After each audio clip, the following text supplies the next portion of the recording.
مٹی سے بے چینی اور بلا کی بو آتی ہے۔ یہ پہلے سے مشہور تھا جو بعد میں کربلا بن گیا۔ نبی پاک صلی اللہ علیہ وسلم کو پہلے سے معلوم تھا، اور فقط پیارے نبی پاک صلی اللہ علیہ وسلم کو معلوم نہیں تھا بلکہ امہات المؤمنین کو بھی پتہ تھا، خاتون جنت بی بی فاطمہ کو بھی پتہ تھا، معلوم تھا، بلکہ مولا علی کرم اللہ وجہ الکریم کو بھی ایک بار اپنے قافلے کے ساتھ فرات کے کنارے سے گزر ہوا، فرمایا یہاں ٹھہر جاؤ، پھر فرمایا مجھے میرے آقا نبی پاک صلی اللہ علیہ وسلم نے بتایا کہ فرات کے کنارے حسین اور اس کے رفقا، حسین اور اس کے ساتھی، حسین اور اس کے دوستوں کو شہید کیا جائے گا، یہاں ان کے خیمے باندھے جائیں گے، یہاں ان کے خیمے نصب کیے جائیں گے، اس مقام پر فلاں مقام پر حضرت امام حسین رضی اللہ تعالیٰ عنہ کو شہید کیا جائے گا۔ سامعین زید شام، یہ وہ ہستیاں ہیں، حضرت امام علی مقام، حضرت امام حسین وہ ہستیاں ہیں جنہوں نے اپنے تن من دھن بلکہ اپنی تمام گھرانے کی قربانی دے دی۔ کس چیز کے لیے؟ ایمان کے لیے۔ کس چیز کے لیے؟ حضور کے دین کے لیے، حضور کے دین کی سربلندی کے لیے۔ کیا آپ جانتے ہیں کہ جو یزید تھا جس نے حضرت امام حسین رضی اللہ تعالی عنہ کو شہید کیا وہ عالم نہیں تھا؟ نہیں، وہ ایک عالم دین تھا، وہ نماز پڑھنے والا تھا، لیکن اس میں خامیاں تھی۔ خامیاں کیا تھی؟ وہ فاسق تھا، وہ فاجر تھا، وہ شراب، وہ زناکاری، وہ بدکاری کو چاہنے والا تھا، پرموٹ کرنے والا تھا، دیکھنے والا تھا، مہیا کرنے والا تھا، عام کرنے والا تھا۔ لیکن حضرت امام حسین رضی اللہ تعالیٰ عنہ نے صرف اور صرف جو اس کے ہاتھ میں بیعت نہیں کی تو اس کی وجہ یہی تھی کہ آپ نے منع کیا تھا کہ زنا حرام ہے۔ نبی پاک صلی اللہ علیہ وسلم نے شراب کو حرام قرار دیا ہے، نبی پاک صلی اللہ علیہ وسلم نے شراب کو حرام قرار دیا ہے۔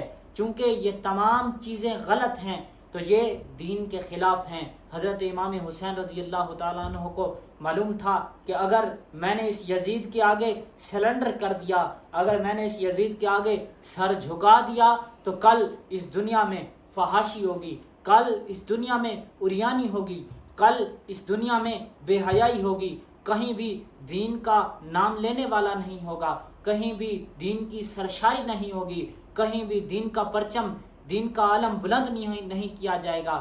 اسی وجہ سے حضرت امام حسین ڈٹ گئے۔ حضرت امام حسین نے حضرت عباس کے بازو کٹا دیے، حضرت امام حسین نے حضرت علی اصغر کو تیر لگوا کر شہید ہونا پسند کروایا، لیکن حضرت امام حسین نے یزید کے ہاتھ میں بیعت نہیں کی۔ سامعین زید شام، آج ہم غور کریں، آج ہم اپنے اندر اس بات کو جھانکیں، ہم اپنے گریبان میں جھانکیں، ہم اپنے ماحول میں جھانکیں، ہم اپنے ارد گرد دیکھیں کہ ہم کیا کر رہے ہیں۔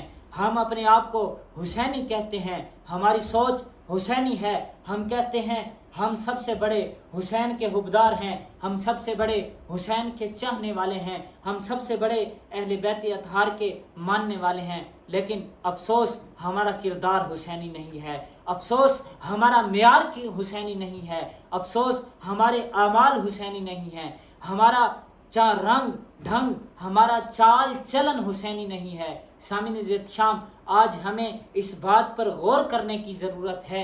ہم حضرت امام حسین کے نام پر نیاز تو پکا لیتے ہیں، ہم حضرت امام حسین کے نام پر سبیل تو لگا لیتے ہیں، ہم حضرت امام حسین کے نام پر اپنے آپ کو تن من دھن کی قربانی دینے کے لیے پیش کر دیتے ہیں، لیکن ہم اپنے آپ کو اس بات پر راضی نہیں کرتے کہ جو کردار حضرت امام حسین کا تھا ہم اس کو اپنانے کی کوشش کریں۔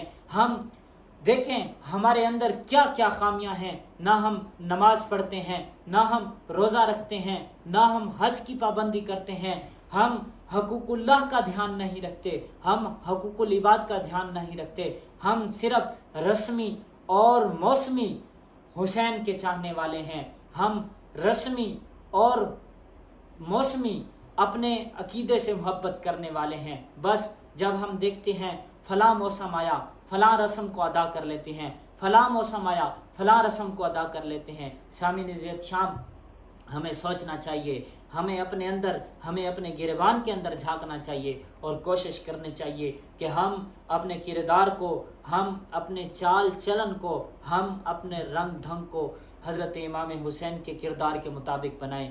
حضرت امام حسین نے نماز کے اندر سر سجدے کے اندر رکھ کر سر کو کٹوا دیا، لیکن یزید کی بیعت نہیں کی، یزید کو اس بات کا حکم نہیں دیا کہ اے یزید تو، میں نواسہ رسول ہو کر اپنے تن من دھن کی قربانی پیش کرتا ہوں، لیکن میں فحاشی، عریانی، بد زبانی، بد اخلاقی، بدعنوانی، بد نظمی اس کو پرموٹ نہیں کر سکتا۔